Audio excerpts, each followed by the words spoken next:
নমস্কার, সবাই কেমন আছেন? আশা করছি আপনারা সবাই খুব ভালো আছেন আর আমিও খুব ভালো আছি। তো আজকে আমরা কোথায় যাচ্ছি জানেন? আমাদের বাড়ির পাশে একটা ইস্কন মন্দির হয়েছে, ভারী সুন্দর সাজিয়েছে। যাবো করে সময় হচ্ছে না। তো আজকে কর্তামশাইকে চেপে ধরলাম, চলো আগে নিয়ে যেতেই হবে। তারপরে যেমন কথা তেমন কাজ, চললাম মন্দিরের উদ্দেশ্যে। আসার পরে কি দেখছি জানেন? সবাই কৃষ্ণ নামে ডুবে আছে। এত শান্তি আপনাদের আমি বলে বোঝাতে পারবো না। আমরা প্রায় আধ ঘন্টা ধরে কৃষ্ণ নাম শুনছিলাম। যিনি গাইছেন তার গলা বীভৎস সুন্দর, যেন মধু ঝরছে।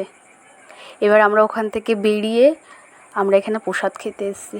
সবার কাছে শুনছিলাম এখানে নাকি এক এক দিন এক এক রকমের প্রসাদ দেয়। খিচুড়ি ভোগ দেয়, পায়েস, পোলাও।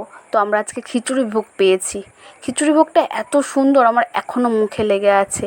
আর মন্দিরের চারিপাশটা দেখুন কি সুন্দর, একদম নিস্তব্ধ, না কোনো কোলাহল নেই, না চিল্লামিল্লি, না কিছু।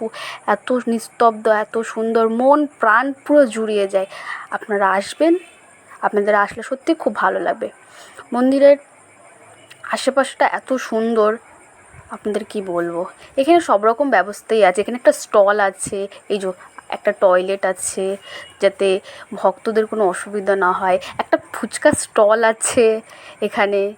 আরও যে কত জিনিস আছে আপনাদের কি বলবো। তো আমাদের মন্দির দেখাও হয়ে গেছে, আমাদের ভোগও খাওয়া হয়ে গেছে। এবার আমরা বাড়ির উদ্দেশ্যে যাচ্ছি। ভিডিওটা কেমন লাগলো আপনারা সবাই কমেন্ট করে জানাবেন। দেখা হচ্ছে নতুন একটা ভিডিওতে। ততক্ষণ আপনারা সবাই সুস্থ থাকবেন, ভালো থাকবেন, সাবধানে থাকবেন।